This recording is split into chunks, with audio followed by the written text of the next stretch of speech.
하나님이 제사를 통하여 받고 싶어 하시는 것은 제물이 아니라 우리의 감사입니다. 하나님께서 우리의 제사에 있어서 제물에 관하여는 전혀 불만이 없고 그것을 받고 싶은 것도 아니라고 밝히고 있습니다. 사실 개신교도라 불리는 우리 전체를 포함한 전체 이스라엘은 제물에 관한 한 제법 성실했습니다.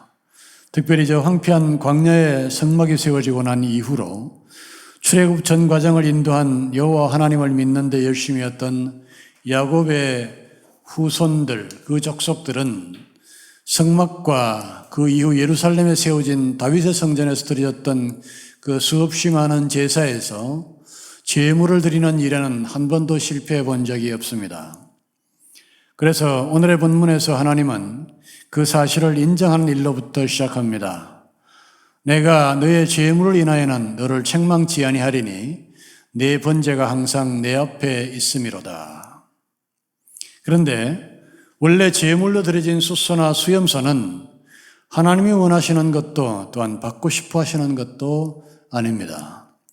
사실 제사에서의 제물, 즉 소, 염소, 양, 비둘기나 고운 가루 등은 하나님과 상관없는 것들입니다.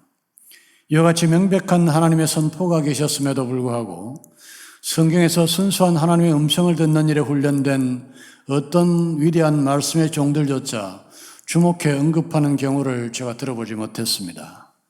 그 기라성 같은 위대한 영적인 거봉들이 이 사실을 몰랐을 턱이 없지만 아마도 평생 설교를 하면서도 다른 말씀을 증거하는 것이 시급하여 이 사실을 말하는 것을 미루었을 것이 틀림없습니다. 저는 오늘 본문에서 하나님이 탄식하시며 말씀하시는 바를 따라 사실 제사에서 우리가 드리는 제물과 하나님은 본질적으로 상관이 없다는 다소 충격적인 말씀을 드리지 않을 수 없습니다. 내가 네 집에서 수소나 내 우리에서 수염소를 취치 아니하리니 하나님이 이 사실을 강조하고 확정하고 하시기 위하여 다음과 같은 말씀을 더하시는 것을 잊지 않으셨습니다. 첫째로 10절입니다. 이는 삼림의 짐승들과 천산의 생축이 다 내 것이며 산들의 새들도 나의 아는 것이며 들의 짐승도 내 것이므로다 라고 말씀하시는데 이 말씀은 삼림의 짐승들이 다 하나님의 것이므로 하나님이 원하시면 그리고 하나님이 혹시라도 배가 고프시면 굳이 제사를 통하지 않고도 그것들을 취할 수 있다는 것입니다. 둘째로는 하나님은 배가 고플 일이 없다는 것입니다. 내가 가령 줄여도 하나님은 배가 고픈 것을 가정법으로 사용하시며 말씀하십니다. 이것은 하나님은 배고플 일이 없으신 분이기 때문입니다. 요한복음 4장 24절 하나님은 영이시니 하나님은 육체가 아니므로 배고플 일이 없습니다. 우리는 하나님을 믿는 신앙인으로서 늘 착각합니다. 제물을 드릴 때 우리는 대단한 것을 드렸다고 생각하는 것입니다. 그리고 한편으로는 그것으로 하나님이 만족하실 것이라고 생각하는 것입니다. 그것은 둘 다 잘못된 생각입니다. 우리는 제물을 드림으로 대단한 것을 드린 것이 아닙니다. 왜냐하면 그것은 대단한 것이 아니기 때문입니다. 우리 입장에서는 대단한 것이 될 수 있을지 모르지만 하나님의 편에서 보면 초라하고 아무런 쓸데도 없는 것입니다. 내가 수소의 고기를 먹으며 염소의 피를 마시겠느냐. 이와 같이 하나님께 아무런 쓸모도 없는 것을 하나님은 왜 원하시는 것일까요? 오로지 그 제물과 함께 드리는 그리고 제물을 통하여 표현되는 우리의 감사를 받고 싶기 때문입니다. 그러나 무엇보다도 그것은 우리가 아예 드린 것 자체가 아니라는 사실을 기억해야 됩니다. 원래 주인에게 돌려드리는 것이 어떻게 우리가 하나님께 드리는 것이 되겠습니까? 하나님께서 모든 제물이 모두 원래 하나님의 것이었다는 사실을 이 문제와 관련하여 강조하시는 이유도 여기에 있습니다. 우리는 하나님께 드릴 수도 없고 하나님은 우리 손에서 받으실 것도 없습니다. 욥기 35장 7절 내가 의로운들 하나님께 무엇을 드리겠으며 그가 내 손에서 무엇을 받으시겠느냐. 이 창조 세계에 하나님의 것이 아닌 것이 없고 오늘 우리가 가져온 아름답고 향기로운 과실도 원래 하나님의 것입니다. 그런데 왜 하나님은 자신의 것을 우리의 손을 거쳐 재물이라는 이름으로 우리로부터 받고 싶어 하는 것일까요?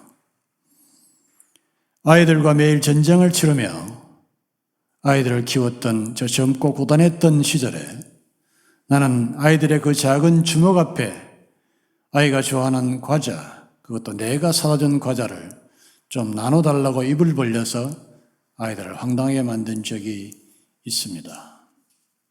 그것이 제가 배고파서였을까요? 아니면 과자가 먹고 싶어서였을까요? 아니면 아이의 것을 뺏고 괴롭히고 싶어서였을 것 같습니까? 아이들이 복잡한 표정으로 주먹을 내밀 때, 그래도 거절하지 않고 그것을 나눠줄 때 저는 기뻐했고 행복해 했습니다. 마지못해 내미는 주먹에서 아이가 예상하는 양보다 더 많이 뺏어먹고 아이의 표정을 살폈던 나는 아이의 마음속에서 무엇을 보고 싶었던 것일까요? 슬프게도 사악한 바리새인들은 사랑 없이도 재물을 드릴 수 있었지만 아이들은 아빠를 사랑하지 않고는 과자를 나눠줄 수 없습니다. 그래도 아빠를 거절하지 않는구나. 싫으면 가차없는 아이인데 분명 나를 사랑하는 구석이 있구나. 이 장면은 정확하게 우리가 우리의 영원한 아버지가 되시는 하나님께 드리는 제사와 제물의 모습, 그리고 구차하게 그것을 받아 먹고 싶어 하시는 하나님의 마음과 일치하는 것입니다. 우리는 오늘 추수감사의 날에 우리의 제물을 준비하여 가져왔습니다. 우리는 우리의 제물을 드릴 때 오늘 본문의 말씀, 내가 내 제물을 인하여는 너를 책망치 아니하리니 내 번제가 항상 내 앞에 있음이로다. 내가 내 집에서 수소나 내 우리에서 수염수를 취치 아니하리니 이는 삼림의 짐승들과 천산의 생축이 다 내 것이며 산의 새들도 나의 아는 것이며 들의 짐승도 내 것이미로다. 내가 가령 추려도 내게 이르지 않을 것은 세계와 그에 충만한 것이 내 것이미로다. 내가 수소의 고기를 먹으며 염소의 피를 마시겠느냐? 감사로 하나님께 제사를 드리며 지극히 높으신 자에게 내 서원을 갚으며 환난 날에 나를 부르라. 내가 너를 건지리니 내가 나를 영화롭게 하리로다. 라는 하나님의 말씀을 들어야 합니다. 우리는 늘 기억해야 합니다. 하나님이 우리에게서 받고 싶어 하시는 것은 우리의 하나님을 향한 사랑과 우리의 감사뿐입니다.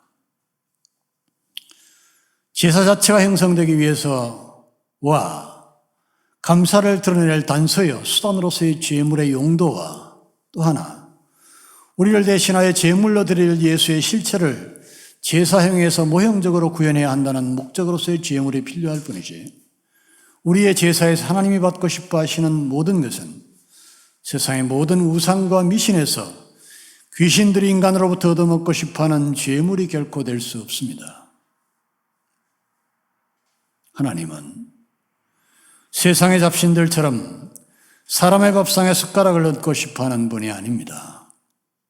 하나님은 참신이시므로 저 광야에서 대책 없는 절망의 무리에게 만나를 주어 먹이신 창조주 우리 아버지께서는 우리에게 먹을 것을 준비하여 베풀어 주실지언정 이미 우리의 손에 바가지에 들려있는 당신이 나눠주신 만나를 기웃거리시는 분이 아니며 그래야 할 이유도 없으신 분입니다. 하나님은 우리가 먹는 식물로 배고픈 분이 아닙니다. 반면에 하나님은 여전히 목마르고 배고프십니다. 우리는 건조한 제물을 드리는 일에는 능하지만 하나님께 진심에서 우러나오는 감사를 드리는 일에는 무능하고 무관심하고 무지합니다. 하나님은 감사에 목마르십니다. 우리가 하나님의 목마름을 적실 수 있는 그 고귀한 하나님의 사람이 될 수 있을까요? 천산의 모든 생축의 주인이시면서도 여전히 배고파 곤비하신 허기진 하나님에 대하여 강조하여 말하는 제가 과장하는 것 같습니까? 제 말이 허황되게 들립니까? 몇 년 전 다이아몬드로 이루어진 별이 발견되었습니다. 지금까지 지구에서 발견된 다이아몬드 중에서 가장 큰 것이 3100카레트입니다. 주먹만 합니다. 문자 그대로. 그런데 이번에 발견된 다이아몬드 별은 그 직경은 달의 그것과 비슷하다고 합니다. 수백억 년 동안 핵융합을 반복하여 수소와 헬륨을 다 태워버리고 더 이상 핵융합을 일으키지 못하게 될 때 그저 중심에 탄소가 가득한 백색 외성이 되어서 고밀도의 작은 별로 수축하게 됩니다. 바로 그것이 다이아몬드 별이 되는 것입니다. 우주에는 대체 이런 다이아몬드 별이 몇 개나 더 있을까요? 디자인은 결국 소재 싸움입니다. 저는 천국에 가면 하나님께 부탁해서 그 별에서 다이아몬드 판을 얼마간 가져와서 대리석처럼 혹은 시멘트처럼 사용하여 거룩한 성도들의 집을 지어주고 싶습니다. 저는 그런 집에 살 헌신의 크기가 되지 못하기 때문에 그런 집에 걸맞은 성도들의 집을 짓는 즐거움에 동참하고 싶은 마음입니다. 하나님은 우주의 모든 다이아몬드 별의 주인이십니다. 그토록 부유하신 분이 하나님이십니다. 그러나 하나님은 마땅히 받아야 할 성도의 감사에 대하여는 한없이 가난하신 분입니다. 하나님께서 이 일에 얼마나 목마르신지 알기 위해서는 본문에 탄식하는 구조와 우리 자신의 감사 생활을 보면 알 수 있습니다. 건강, 사랑하는 사람들, 평안한 잠자리, 위대한 조국, 아름다운 대기와 바람과 산천을 가진 사람들로서 그에 대한 감사에 얼마나 인색한지 우리 자신을 보면 하나님의 배고픔을 알 수 있습니다. 우리 입술의 감사의 영과 하나님의 감사에 대한 목마름에 반비례하는 것이라면 우리는 분명히 감사에 관한 하나님을 굶주리게 하고 있습니다. 하나님을 위로해 줄 수 있는 사람들이 될 수 있을까요? 세상의 아름다운 모든 것을 제공해 주신 것을 잊고 언제나 원망과 불평에 사로잡힌 사람들로 인하여 좌절하시고 슬퍼하시는 하나님을 위로해 줄 수 있는 거룩하고 복된 그 사람들이 될 수 있기를 주의 이름으로 축원합니다. 우리 오늘도 다 같이 찬양 하나 같이 불러보겠습니다. 여러분 그 찬양집에 1601번 찬양 같이 찬양합시다.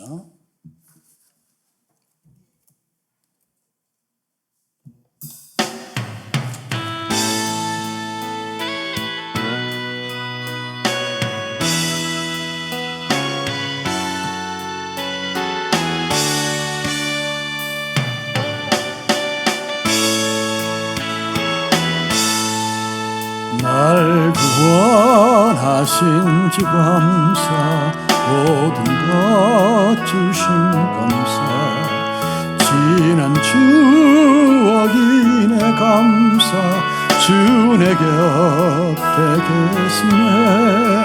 향기로운 봄철의 감사, 외로운 가을 감사, 사라진 눈물도 감사, 나의 영혼 평안에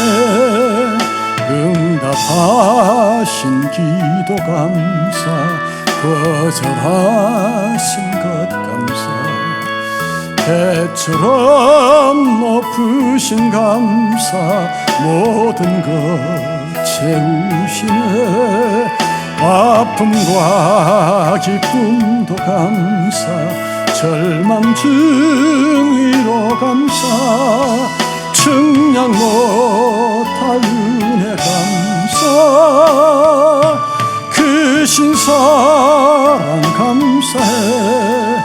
길가에 장미꽃 감사, 장미꽃 가시 감사, 따스한 사랑의 가정, 일용할 양식 감사, 기쁨과 슬픔도 감사, 하늘 평안을 감사 내일의 희망을 감사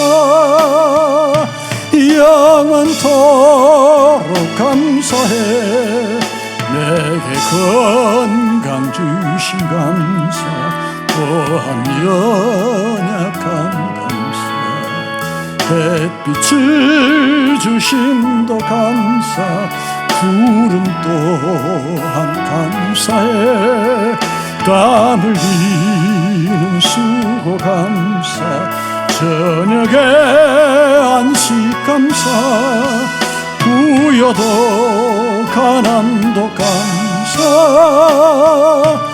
모든 것 다 감사해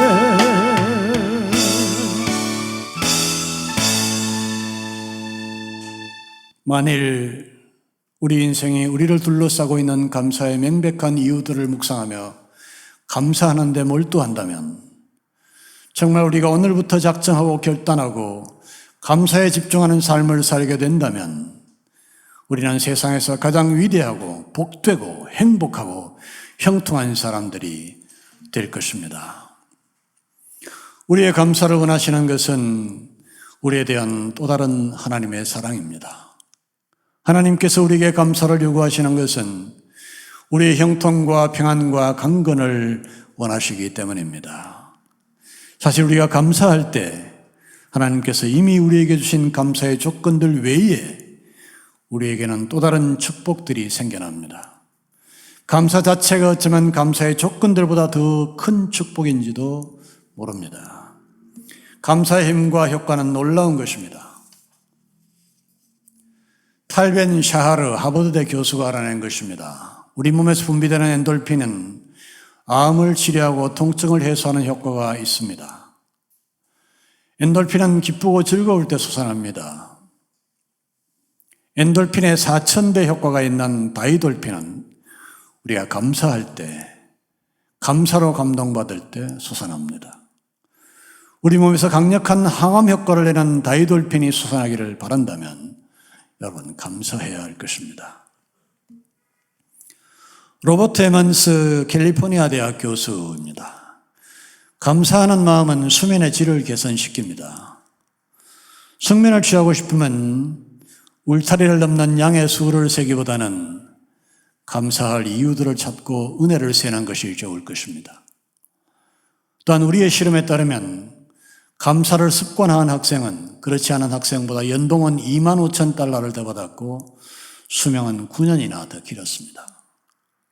김주환 연세대학 교수입니다. 긍정심리학자들은 심신을 최적의 상태로 만들기 위해서는 감사하는 마음이 긴장을 푸는 명상이나 기분 좋은 일을 생각하는 것보다 더 좋은 효과를 낸다고 말하고 있습니다. 하나님이 지으신 천지는 감사할 때 우리에게 좋은 것을 발생시키는 하나님의 축복을 가져오도록 설계되어 있습니다.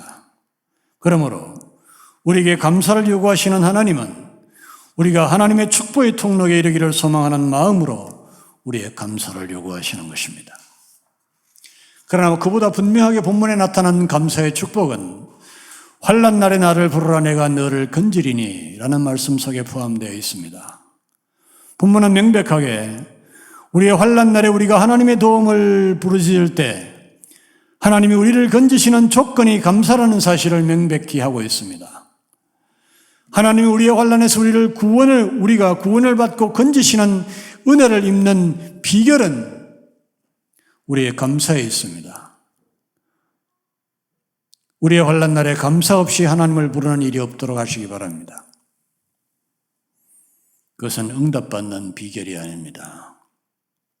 감사가 응답의 비결입니다. 하나님 입장에서 보면 감사의 조건과 이유가 풍성한데도 환난이라고 말하며 하나님을 부르고 있다면 하나님이 그의 기도를 들으시고 응답하셔서 환난에서 건져낸다고 한들 그가 행복해하거나 만족하거나 감사하겠습니까? 우리의 환난에서의 감사는 우리의 응답에 감사할 준비가 되었다는 증거이며 그것이 하나님의 기쁨이 되는 것입니다. 감사를 요구하시는 하나님이 정념이 우리를 향한 넘치는 사랑에 있다는 사실을 보여주는 가장 풍성하고 강력한 말씀은 내가 너를 건지리니 네가 나를 영화롭게 하리로다 라는 말씀 속에 들어있습니다. 이 말씀에 의하면 하나님이 우리를 건지시는 것이 하나님을 영화롭게 하는 것입니다.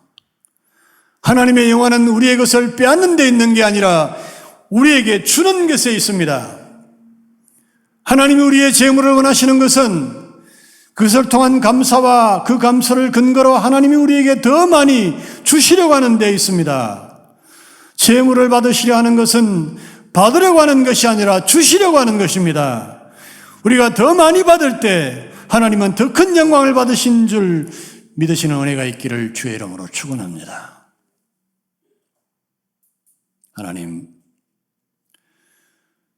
하나님이 영화롭게 되는 일이 우리를 건지시는 데 있다는 말씀이 너무나 감사합니다. 하나님은 스스로 영화롭게 되시기 위하여 우리를 돕고 싶어 하십니다. 그러므로 나는 하나님의 도우시는 손길을 이끌어내기 위하여 애쓸 필요가 없습니다. 오히려 더 위대한 다윗의 고백처럼 내 영혼을 소생시키시고 자기 이름을 위하여 의의 길로 인도하시는도다. 시편 23편 3절의 위대한 비결을 알았던 다윗처럼 자기 이름을 위하여 우리를 의의 길로 인도하시고 자기의 영화를 위하여 우리를 돕기를 원하시고 자기의 영광을 위하여 우리를 풍족하게 하기를 원하시는 하나님에 대하여 알 수 있도록 저희를 도와주시옵소서.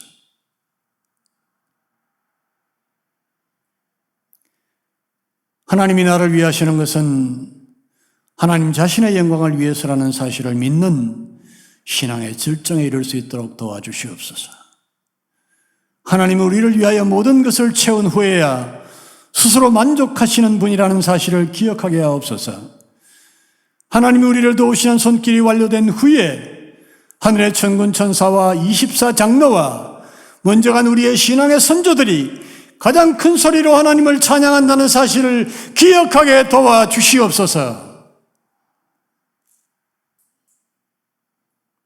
우리가 애쓰지 않아도 하나님은 오히려 자신을 위하여 우리를 돕고 싶어 하십니다. 다만 우리가 해야 할 일은 하나님께 감사하는 일입니다. 그러면 그것으로 하나님께서는 우리에 대하여 도우실 준비가 되시며 그렇게 우리를 도우사 우리를 환난에서 건지시는 것 자체가 하나님의 영화가 되는 것입니다. 우리는 이제 본문 속에 포함된 감사의 기술을 배워야 할 차례입니다. 감사를 받았다는 의식이 분명할 때 우리는 감사가 가능합니다. 감사는 우리가 하나님으로부터 감사의 이유들을 받았다고 하는 사실을 의식할 때, 그것을 분명히 할 때 우리 입술에서 감사가 가능해집니다. 우리는 본문에서 우리의 생각과 하나님의 생각이 심각하게 다른 부분을 확인할 수 있습니다. 그것은 우리가 우리 것이라고 생각하는 것들을 하나님은 자신의 것이라고 생각한다는 데 있습니다. 이는 삼림의 짐승들과 천산의 생축이 다 내 것이며 산의 새들도 나의 아는 것이며 들의 짐승도 내 것이미로다. 내가 가령 추려도 내게 이르지 않을 것은 세계와 거기에 충만한 것이 내 것이미로다. 사실 여기에는 하나님과 우리 사이에 큰 다툼의 어감이 들리고 있습니다. 우리 집, 내 차, 우리 아빠, 내 아내, 내 통장, 내 회사, 우리 사과, 우리 집.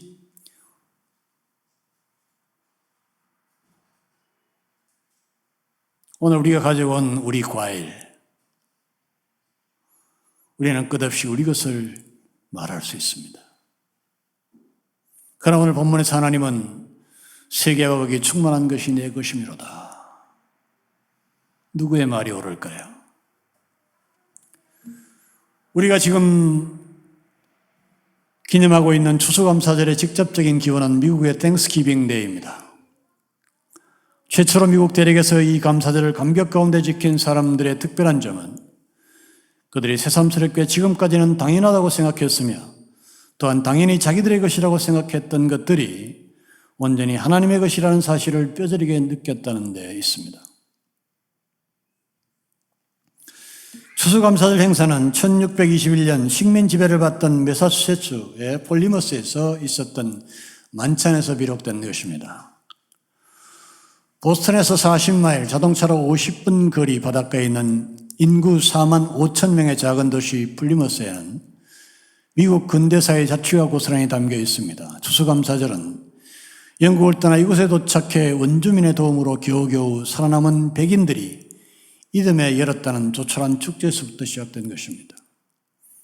이날 축제에는 어렵게 살아남은 청교도 50명이 옥수수와 대구, 거위 고기를 준비했고 마사소이트 주장과 원주민 90명이 사슴 5마리를 가지고 와서 선물하고 서로 나누어 먹었다고 하는 미국의 역사를 우리는 기억합니다.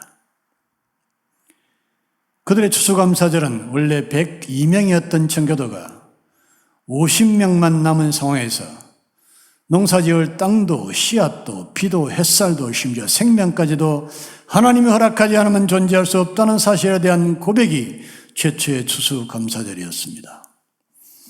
농부가 논과 밭에 흘린 땀도 무시할 수 없지만 아무런 맛도 없는 땅에서 수액을 끌어올려 달콤한 사과를 만들어내신 분은 하나님이십니다. 하나의 열매가 맺기 위하여 구름을 이끌어 오시고 비를 내리신 분은 하나님이십니다. 청명한 하늘과 뜨거운 햇빛 없이 곡식이 있는 것을 본 적이 있습니까? 태양은 하나님이 지으신 것입니다. 사람이 태양을 지었습니까? 구름을 이끌어 왔습니까? 아예 그 향기로운 과실을 맺는 나무를 사람이 만들었습니까? 따지고 보면 농부의 손길이 없이도 열매는 맺히고 어부는 단지 바다에서 건져오기만 하고서 그 향기로운 생선을 자기 것이라고 말합니다. 이것은 명백히 어이없고 악한 거짓 주장입니다. 그런데도 세상에는 이 황당한 주장이 상식처럼 되어 있습니다. 이와 같을 때 그래도 하나님을 믿는 사람들은 이 모든 것이 주께로부터 왔습니다라고 고백하며 세계와 극이 충만한 것이 내 것이미로다고 말하는 하나님의 주장을 실로 지극히 옳은 말씀이며 이 모든 것을 우리에게 주신 하나님 아버지께 감사와 찬송을 드리는 위대한 주의 백성들이 될 수 있어야 될 것입니다.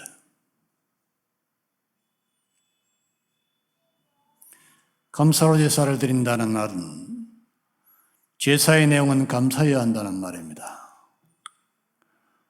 우리의 제사의 내용이 제물이 아니라 감사라야 한다는 말입니다. 우리는 우리의 자신을 찢고 불태워 하나님께 제물이 되는 심정으로 우리의 감사를 드려야 합니다. 감사는 필수가 아니라 선택입니다. 우리는 감사가 주도권이 있는 것이 아니라 조건의 주도권이 있다고 굳게 믿는 경향이 있습니다. 감사의 조건이 되면 감사는 저절로 된다고 믿습니다. 그래서 감사를 위하여 필요한 것은 조건을 바꾸는 일이라고 생각합니다. 그러나 저는 조건이 감사를 만들어내는 경우를 한 번도 본 적이 없습니다. 조건으로 친다면 대한민국의 가장 가난한 그 어떤 누구도 아프리카의 가장 부유한 사람보다 어쩌면 부유할지도 모릅니다. 조건으로 친다면 대한민국의 오늘날의 서민들은 조선시대 임금이 먹던 것보다 더 잘 먹습니다. 피자도 먹고 온갖 양식도 먹잖아요.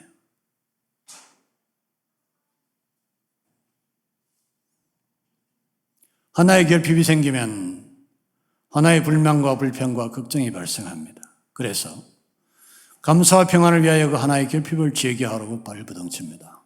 그리고 감사하게도 그 결핍을 극복하면 감사하는 것이 아니라 다음 결핍을 참아냅니다. 오라. 우리는 탄식해야 합니다. 이 사망에서 누가 나를 건져내랴.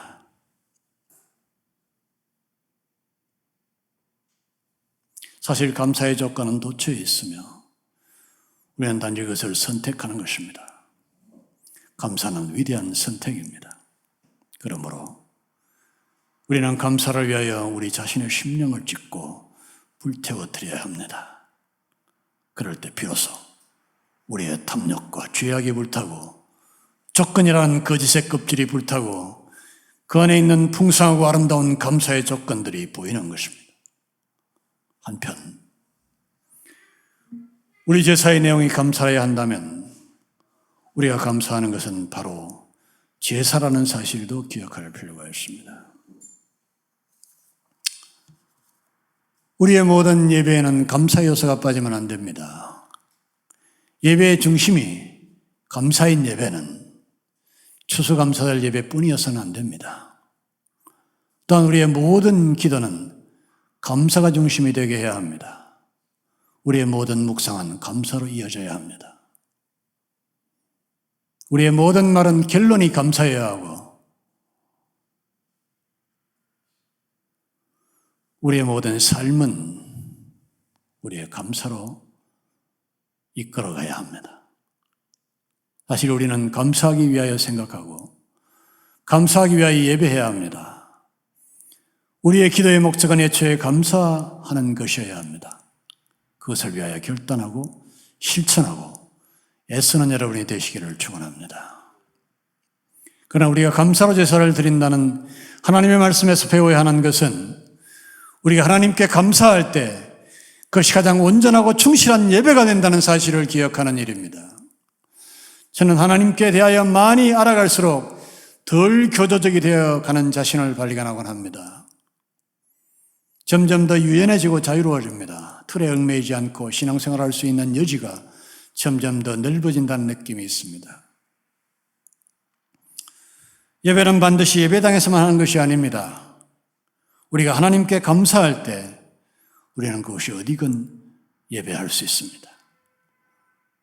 예배 형식에는 제의와 금기, 성례전적 의식들과 금욕적 의식, 묵상과 봉헌, 축제와 고행 등을 포함합니다. 그러나 성도의 의무가 되는 이 복잡한 예배는 단지 우리가 하나님께 감사할 때 그것이 예배로 인정될 수 있는 것입니다. 우리가 있는 모든 장소가 하나님께 예배드리는 공간이 되게 하시기를 바랍니다. 우리가 하는 모든 일들을 감사함으로 한다면 우리가 무엇을 하든 그것이 예배가 되게 할 수 있습니다. 원칙은 예배 형태는 공포감과 신비감에서 우러나온 초월적인 존재자 혹은 신기가 대한 굴복과 굴욕과 기원 심리에서 발생했습니다. 샤머니즘의 일반적인 성격이 그런 겁니다. 그러나 그것이 인격적인 신을 말하는 본문의 하나님에 이르면 신의 뜻을 전달하고 인간의 응답이라는 형식의 만남으로 예배가 되고 공포의 대상으로서의 신이 아닌 감사와 찬양과 기도의 대상으로서의 인격신이 그 예배의 대상이 되는 것입니다. 우리의 예배는 손을 비비거나 두려움으로 음식을 준비하는 것이 아니라 우리에게는 모든 감사를 묵상하며 좋으신 하나님을 찬양하는 것이 됩니다. 늘 감사함으로 늘 거룩한 예배를 드리는 복되고 행복하고 하나님의 뜻에 부합한 위대한 성도들이 되시기를 주의 이름으로 축원합니다.